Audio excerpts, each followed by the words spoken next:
உருண்டை மீன் குழம்பு எப்படி செய்கிறதுன்னு பார்க்கலாமா? இதுக்கு நான் இந்த மீனை எப்படி பால் மாதிரி உருண்டையாக ஆக்குனேன், எப்படி க்ளீன் பண்ணேன், எப்படி வாஷ் பண்ணி வச்சுருக்கேன்றதெல்லாம் வந்து பார்ட் 1 வீடியோவில் இருக்குது. ஸோ அந்த வீடியோவும் செக் பண்ணி பாருங்கள். நான் ரிலேட்டட் வீடியோலையும் கொடுக்குறேன். ஸோ ஈஸியாக கிளிக் பண்ணி செக் பண்ணி பார்த்துக்கோங்க.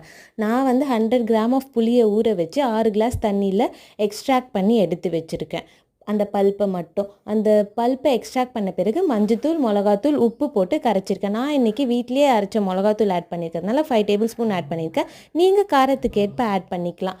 அப்புறமா 2 தக்காளி போட்டு நல்லா கையிலேயே மசிச்சு விட்டுருப்பேன். உங்களுக்கு அது பிடிக்கலன்னா கட் பண்ணி போட்டு கூட நீங்கள் மசிச்சிக்கலாம். பட் எனக்கு அப்படி தான் பிடிக்கும். நான் வெங்காயம் ஆட் பண்ண மாட்டேன்றதுனால நல்லெண்ணெய் விட்டு வடகம் ஆட் பண்ணி இந்த கிரேவியை ஆட் பண்ணிவிட்டு நல்ல ஆயில் பிரிஞ்சு வந்து திக்காகிற வரை குக் பண்ண பிறகு இந்த மீனை க்ளீன் பண்ணி எடுத்து வச்சுருக்கிறதையும் நான் போட்டிருக்கேன். ஃபஸ்ட்டு வந்து அதோடைய தலை, அதுக்கப்புறமா அதோடைய போன், அதாவது முள் உடச்சி எடுத்து வச்சோம்ல அது, அதுக்கப்புறமா ஃப்ளஷ் பார்ட் இதை ஆட் பண்ணிவிட்டு அதுக்கப்புறமா ஒரு ஹை ஃப்ளேமில் 5 மினிட்ஸ்க்கு கொதிக்க விட்டுட்டு டர்ன் ஆஃப் பண்ணிட்டிங்கன்னா மீன் குழம்பு ரெடி. அப்போ மீன் போட்ட பிறகு அந்த மீனில் ஃபுல்லாக குழம்பு வந்து ஸ்ப்ரெட் ஆகுற மாதிரி ரொட்டேட் பண்ணி விட்டுக்கோங்க. லாஸ்ட்டாக கறி லீவ்ஸ் போட மறக்காதீங்க. மீன் குழம்பு ரெடி. இதை அப்படியேவும் சாப்பிடலாம். ஆனால் நீங்கள் இதை வறுத்து சாப்பிட்டிங்கன்னா தான் செம்ம டேஸ்ட்டாக இருக்கும். ஸோ இந்த மீன் வந்து அல்லாத்தி மீன். இது வந்து ஈஸியாக இப்போ பிரேக் ஆகாது நம்ம குழம்புல போட்டுட்டதுனால. குழம்புல போடுறதுக்கு முன்னாடி தான் அது ரொம்ப சாஃப்டாக இருக்கும். இப்போ ரொம்ப ஹார்டாக இருக்கும். ஸோ வறுக்கணுன்னா நீங்கள் வந்து ஒரு தோசை கல்லில் இல்லை நீங்கள் மீன் வறுக்கிற கல்லில் வந்து ஆயில் போட்டுட்டு இந்த குழம்பு மீனை குழம்போடு ஆட் பண்ணி 2 பக்கமும் பெப்பர் போட்டு லோ ஃப்ளேமில் ஸ்லோவாக குக் பண்ணி எடுத்திங்கன்னா அவ்வளோ டேஸ்ட்டாக இருக்கும்.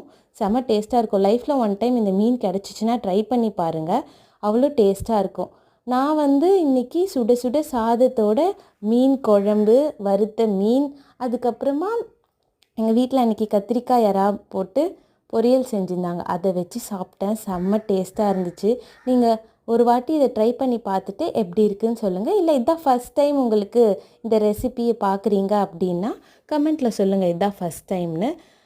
இல்லை ஆல்ரெடி சாப்பிட்ருந்தீங்கன்னா நீங்கள் எப்படி செய்வீங்கன்றதை கமெண்ட்டில் சொல்லுங்கள். இந்த வீடியோ பிடிச்சிருந்துச்சின்னா சப்ஸ்கிரைப் பண்ண மறக்காதீங்க. ஷேர் பண்ணுங்கள், லைக் பண்ணுங்கள், கமெண்ட் பண்ணுங்கள். நிறைய வீடியோஸ் பார்க்கணுன்னா சப்ஸ்கிரைப் பண்ணிக்கோங்க. மற்ற வீடியோஸ் வேணும்னா சேனலில் போய் செக் பண்ணி பார்த்துக்கோங்க. Cook with love, serve with that. இந்த வீடியோ பிடிச்சிருந்துச்சின்னா ஃபாலோ பண்ணிக்கோங்க. தேங்க்யூ.